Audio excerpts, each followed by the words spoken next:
First of all, thanks everybody for being here today. We had an outstanding 3 days of practice that opened up last Friday.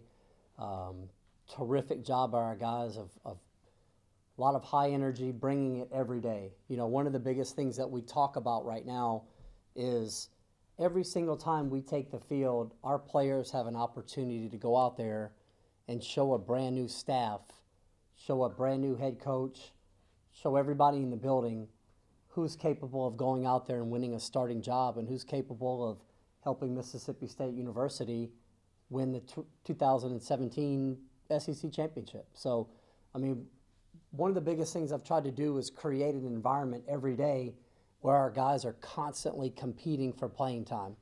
I'm a real big believer on bringing it every single day. There's jobs to be won. There's at-bats to be won. There's innings to be won. There are jobs that are still wide open, and we're less than 3 weeks away from the season. And I think that's a good thing because I think it fosters an environment where guys know that every single day they show up to the field, they have the opportunity to earn playing time. And I think that's the best thing you could do is create a culture each and every day where guys want to show up in practice, while guys want to bring it and give you everything they have every day, because they have the opportunity to grab their glove and run out on the field opening night and be in that starting lineup. So outstanding 3 days, love the energy. Pitchers threw strikes. Hitters were highly aggressive and highly offensive. We defended at a really high level.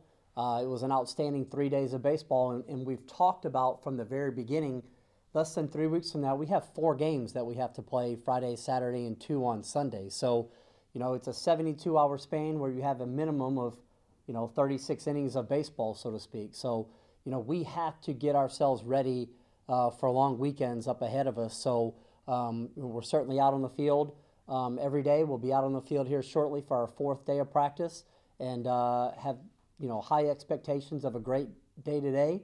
And, continue to work hard and get ourselves ready to play Texas Tech in a few weeks. Still kind of early, but at the same time, closing in with the pitching staff. You lost some big arms with Dakota, Austin Sexton, and some of the guys in the bullpen. And then talented sophomore class, a lot of those guys are coming up with the injury bug. Where do things stand with that group? What are you kind of seeing from them? Yeah, and that's what we talked about. Really, when we talk about the competition standpoint, I had a really long conversation with our pitchers the other day in terms of there's only 4 or 5 guys that are returning on this year's club that carried a bulk of the weight in last year's 2016 SEC championship team. All those names that you just mentioned, all those guys are gone. They're all in professional baseball now. They were all high performers in the SEC. And so we're fortunate enough to bring back a Connor Pilkington as a sophomore this year that pitched a really large amount of innings last year as a freshman and had success in a starting role.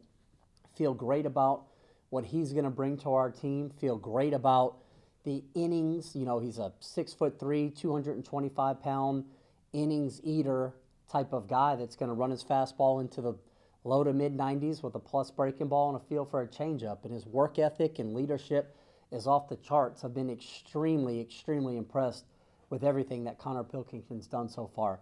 I have the utmost confidence right now in Connor on a Friday night, so to speak. And then I think one of the strengths of our team is going to be the depth of our bullpen, where you're talking about guys like Blake Smith and Rigby and guys that impacted the club last year that are back this year. So I think we'll be outstanding on Friday nights. I think our bullpen is going to be a really big strength of our team. Saturday starter, Sunday starter, and all the rest of those innings. I mean, there is massive competition each and every day. Each and every time our pitcher picks up the ball, I've talked to them about this is an opportunity to open eyes. This is a chance, whether you start the inner squad or you come in the 3rd or 4th inning, everybody's getting equal mound time right now. So everybody's got that chance to go out there and win innings. Everybody's got a chance to earn the opportunity to take the baseball on that opening weekend. And the season, there's so many ups and downs, during the course of a season that, inevitably it doesn't matter who runs out there on Friday night. you know, the lineup's probably going to be different over the course of the weekend. It's certainly going to be different in the next few weeks. So it's an ongoing battle for at-bats. It's an ongoing battle for innings on the mound, but it's one that our guys are really embracing and really getting after on the field each and every day.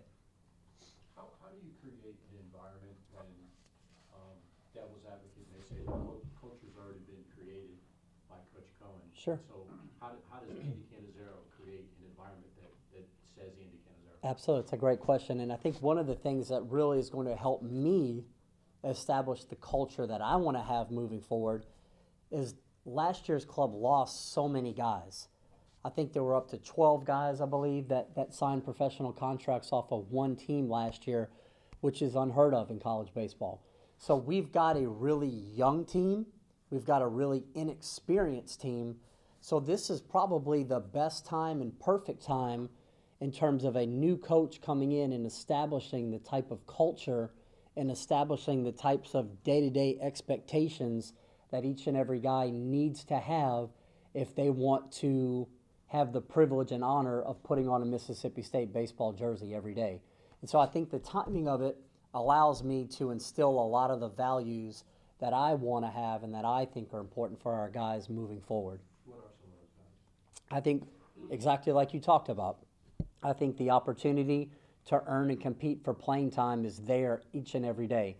It's never letting those young players, get 3 hits on a Friday inter-squad and then coast and Cadillac into Saturday's inter-squad because they had a good day yesterday. We preach nonstop as an offensive unit, being highly offensive, highly aggressive. We've got the biggest scoreboard in the country, and our plans are to light the scoreboard up every single time they turn that thing on. And so I can't allow those guys to get complacent and rely on what they did yesterday. If we want to be a great offense, you have to bring it every day. You have to show up each and every day ready to be a great offensive team. And so there's going to be different guys in the lineup every day. There's going to be matchups. There are going to be guys that are pinch hit guys. There are going to be guys that are better defenders than others. So you're going to have a steady influx of guys in that lineup all the time. And it needs to be a top to bottom offensive game plan and that culture that we're talking about of being aggressive, playing fast, putting pressure on the defense, not striking out when you get to 2 strikes. We talk all the time about once you get to 2 strikes, it becomes an absolute fist fight in the batter's box. We're not going to strike out. We're going to put the ball in play. We're going to make somebody on the other team pick the ball up and throw us out. And then once we buy into that and do that, that's when you get 27 really tough outs during the course of a road game, and hopefully 27 really tough outs when we're at home right here at Dudy Noble. Jake Mangum is still a young guy in the program, but he's done so much already. How much of a leader has he been over the past 3 days, starting practice, and what do you expect from him? Absolutely. Jake Mangum is a stud. He is a bona fide he's a bona fide superstar in college baseball right now. He's a guy that won the batting title in the SEC as a freshman. I mean, you're talking about the biggest and baddest and toughest amateur baseball league in the world, and he showed up from Jackson Prep High School and won the batting title. So with that comes a lot of respect from his teammates in terms of his day-to-day work ethic. And how do you do that? What is it that allowed him to have that type of success? And like I said, we have such a younger team right now that's full of inexperience. And so those guys can look at him, see his daily work in the Palmero Center before practice, see his daily work on the field during optional work, see how he goes about his business every single day, tracking fly balls in center field, seeing the focus and the tunnel vision that he has every day he steps into the box during BP. That's the biggest thing about this league, is that anybody can be good on a Friday night. Anybody can be good on a Tuesday night. We're looking for a lineup and a roster full of guys that baseball is the most important thing in their life when they show up to the field each and every day. We want our guys to be the very best student athletes they can possibly be. We want our guys to make the highest GPA that they're capable of doing. We have goals in the classroom. We have goals off the field. But I want our guys, when they show up to the field every day, when they put this uniform on and they go out on that field, baseball needs to be the single most important thing in their life during that 3 or 4 or 5 hour period that we're practicing or we're playing. And when we can get our entire team to have that type of mindset, then I think these young kids are really going to take off, and you're really going to see a talented group of young players play at a really high ceiling this year. You had an opportunity to add Logan Cook to the roster. Kind of how did that come about, and how much rust does he have to knock off after being away from the game? Yeah, sure. Obviously, we're certainly honored that Logan wanted to come out. He came into my office a couple of weeks ago, told me obviously he pitched in high school and wanted to come out and see where he stood. And certainly he's a big, strong, left-handed kid on the mound, and has thrown strikes for us since he's been out here. He got his first inning of inter-squads the other day on Sunday. He threw strikes, he competed, he gave his team a chance to win the game. So he's been an outstanding kid so far. He's been a really good leader for us. Kind of brings that, football, so to speak, mentality on the baseball field every day, where he's not going to back down. He's going to bring it each and every day. And, he's certainly, competing for a roster spot right now. I guess in the big picture, he's probably a little bit behind where all of our full-time baseball guys have been since they've been on the field every day for the most part since August or September. But, I think his athleticism has allowed him to have some success without spending nearly as much time on the mound as all the rest of our pitchers. You got two freshmen that impressed me, Dustin Skelton and Graham Ashcroft. What do you expect from them this year? Both of those guys have been outstanding, and I'll actually add another one to that. Riley Self has been outstanding. Those three freshmen have a chance to be three of the better freshmen in the league this year. Two of them are certainly big, strong, physical, power-armed, right-handed pitchers with power stuff. Graham Ashcraft is going to run his fastball up to 98 or 99 miles an hour. Every time I've seen him pitch so far, he's been anywhere from 94 to 98 each and every time out. The secondary stuff is getting better each and every time. He's just a young 18, 19-year-old freshman right now that's got to learn how to pitch, learn how to have success in this league. Riley Self is kind of built out of the same mold right now. He's a big, strong, physical kid from North Mississippi. Fastball is going to be up to 94, 95 miles an hour with incredible movement. So you're talking about a fastball cutter slider guy that attacks the zone with each and every pitch. He's got a great tempo, works fast. He's a guy that our defense absolutely loves playing behind, and I love when I get the chance to watch him pitch. He just attacks guys. The innings go quick. He really gets out on the mound each and every time with a lot of confidence, and I've been very impressed with him. Dustin Skelton has done a great job with us in terms of being versatile. He can catch, he can play third. His at-bats have been outstanding since he's shown up here on campus. Barreled a lot of balls up over the course of this weekend. And he's a guy that I think has a chance to make a lot of impact on our team here in year one. So those are three freshmen, young guys, 18, 19-year-old kids that are going to be asked to do a lot for this program this year in year one. I think they're certainly capable of it with their ability, but you've also mentioned three kids with tremendous makeup and work ethic that are going to have a chance to be really good leaders in our program moving forward as well. Let me follow up on that. I'm going to put a little bit of pressure on you. Go ahead. If you were starting, your first game was tomorrow. Okay. Where would you expect them to, like the two pitchers, would they be starting pitchers and Dustin would be playing third or playing? That's a great question, and man, you are putting a lot of pressure on me right now. I'm just kidding.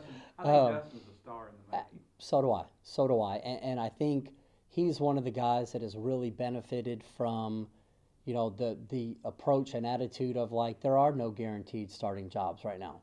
Everything on the field is up for grabs every single day. And so a guy like Dustin Skelton can catch, he can play third, he gives you quality at-bats nonstop. So he is a guy, Gene, that is fighting every single day for the opportunity to grab his glove and run out on the field opening night. I feel really good about Dustin Skelton, and I think he's going to be an incredible player here at Mississippi State. I'm really, really glad he's on our team. I think he's got a chance to be a star in the SEC in the next couple of years. You talked about putting pressure on defense with stealing and base running and things of that nature. You did that the other day, and Eli Marrero and and Dustin Skelton, some of those guys really kind of reacted well to that. Absolutely. What's the catcher battle like right now? Because you got Josh Lovelady had a big fall, and Right.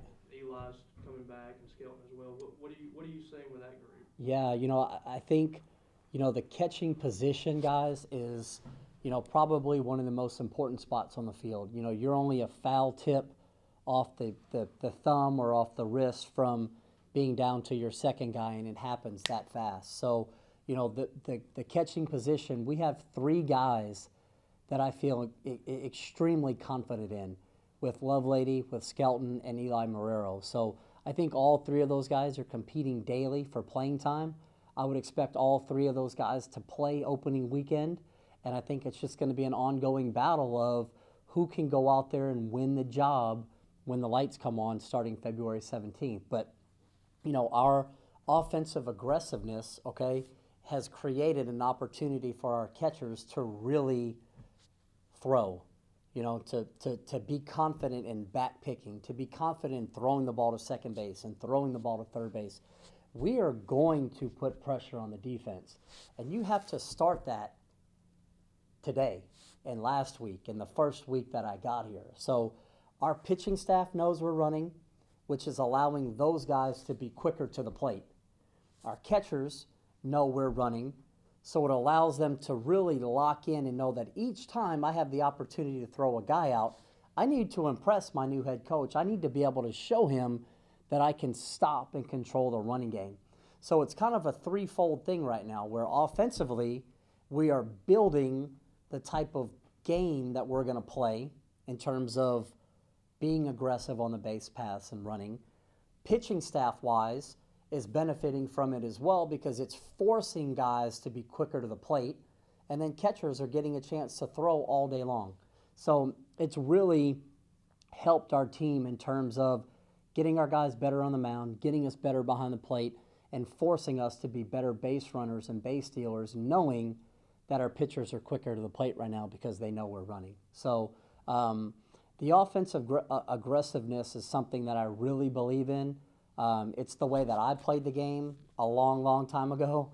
And I just believe by putting pressure on 18 to 22-year-old kids, forcing them to handle the baseball, forcing the pitcher to deliver the ball home in a quick time, forcing the catcher to transition the ball out of his glove and throw a strike to second base, because if they can't do that, we're going to run. If they can't do that, we're going to steal bases. So we've led the league in the SEC the last 2 years at LSU. The year before I got there, I believe they stole 45, 46 bags maybe. And then the 2 years after that, we stole 130 and 100 bases. So we're going to run. We're going to put pressure on the defense. We have guys that can run. So we're not going to do the, square peg in a round hole type of thing. Obviously, your team has to be built for that. But I'm very fortunate enough to have a lot of guys that can run on this team, and I think they're excited about the style of baseball we're going to play. When you say highly aggressive, Yeah. highly offensive, Yeah. I imagine that means more than just going up there swinging at the first pitch. Is that more? Sure. Is that more of a process or a mentality that? It's a mentality. That's a great question, and I really believe that hitting is more mentality than it is the aesthetics of someone's swing, right? Everybody's going to have different swings. Everybody has the same swing today at Mississippi State that they pretty much had at 7, 8, or 9 years old when they were hitting in the backyard. So your swing is so muscle memory that it's really hard to overhaul a college kid's swing. So what I've always thought you have to do is you have to create a game plan for each and every kid. How is that particular person's swing going to allow them to have success? Maybe they're not going to hit the breaking ball very well. So if they're not a good breaking ball hitter, guess what? We are going to hunt the fastball. Don't miss the fastball. Get in the box ready to hit. If a guy has a lot of power to the pull side and doesn't hit the ball the other way very well, guess what we're going to do? We're going to get the head out. We're going to drive the ball. We're going to hit the baseball with authority and impact to the pull side. So one of the things that I always like to do is really watch our guys, study our guys, and come up with a game plan, so to speak, an outline, itinerary of each and every guy on our team, and then give it to them. Go over it with them, have meetings with them. We've talked all the time in our hitters meetings about becoming an expert at your game. Nobody's going to know hitting coach in the world is ever going to know a person's swing better than the individual that has been doing it since they were 5 years old. But you've got a lot of great coaches out there that can help kids become better with their current swings. And it takes time. It takes time, and it takes everybody being on the same page. And you need to be able to earn your players' trust that you can help them become a better player. And that's one of the things that we really want to do here is I want to be able to earn our players' trust that I can help those guys become better hitters and help them be productive college performers. I've got one last question. Cole Gordon, Yeah. Tanner Poole seem Yeah. to really improve since last year. Mhm. What have you seen from them? You didn't get to see them last year, but you saw them in the fall. What Sure. do you- I think the improvement biggest do you thing think for from Cole Gordon, he hit 3 home runs this past weekend, 3 majestic bombs. One against Connor? And he took a lefty Connor Pilkington fastball and almost hit it in the road off in right field. So I think one of the biggest things for Cole is he's probably as big and as strong of a guy as you're going to find in the SEC. He has incredible power to the pull side. And so one of the things that I wanted to do with Cole when I first got here was, talk to him about being aggressive, talk to him about staying aggressive. Every single day Cole Gordon picks up the bat, he has one goal in mind, and that is to get the head of the bat out, drive the ball, pull the baseball to the pull side. It doesn't mean every swing he's trying to lift the baseball over the fence and hit the new scoreboard, but it means his mentality and his aggressiveness towards hitting needed to improve. And so that's one of the things that we've really talked about is being aggressive. Cole, I don't care if you pop up. I don't care if you fly out. You need to get in the box at 6'4", 240 pounds, and drive the baseball. Get your money's worth, so to speak. And he's really bought into it. He comes out here, he's the first one on the field almost every day. He's always hitting. He's really bought into it. And then he hits 3 home runs the very first weekend. He's flying around the field, playing with a lot of confidence, smiling, mullet flopping in the back, man. So he's been outstanding, and he had a great weekend for us. Tanner Poole? Tanner Poole, phenomenal defensive outfielder, can really go get the baseball in the outfield. Tanner's another guy who we really wanted to talk to about being aggressive and trying to be more of an impactful offensive player. Play with more confidence, fly around the field. Let me see how fast you are each and every day. Because he's one of our best 60 guys. I mean, he's a 6'3", 6'4" runner in the 60, which is incredible. So Tanner is doing it, and he continues to need to play with more confidence, put a smile on his face every day, flying around the field, be the best defensive outfielder we have. Meantime, his offensive game keeps getting better and better, and he's a guy that's competing for playing time every single day as well. How do you balance the aggressiveness that you want to see from your hitters with working the count and seeing pitches? Does one necessarily have to get sacrificed for the other? I don't think so at all. Personally, for me, I think walking is a byproduct of being an aggressive hitter. I think when guys and teams become, when their reputation gets around that, they're quote unquote patient. Well, patient usually means they're taking pitches, and most of your hitters are hitting 0-1, 1-2 for 3 hours, and it's really hard to hit in this game when you're behind in the count. But I really believe when you establish an aggressive environment where other teams know, hey man, these guys are aggressive, they're hunting the fastball, they get their money's worth. Now, it doesn't mean we're just swinging at anything that's thrown. That's not what we're talking about at all. But it's getting in the box, being ready to hit, ready to impact the baseball when you step in the box. And that starts in optional work every day. And that carries over into BP every day. That carries over into our game at-bats every day. So it's not just something that you can flip on February 17th when the lights come on.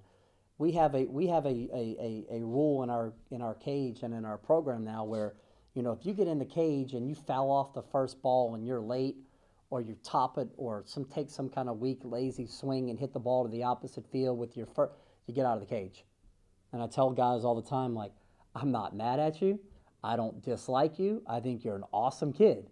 You just simply weren't ready to hit, so now you got to go to the back of the line and make sure you're ready to hit when you get in this box.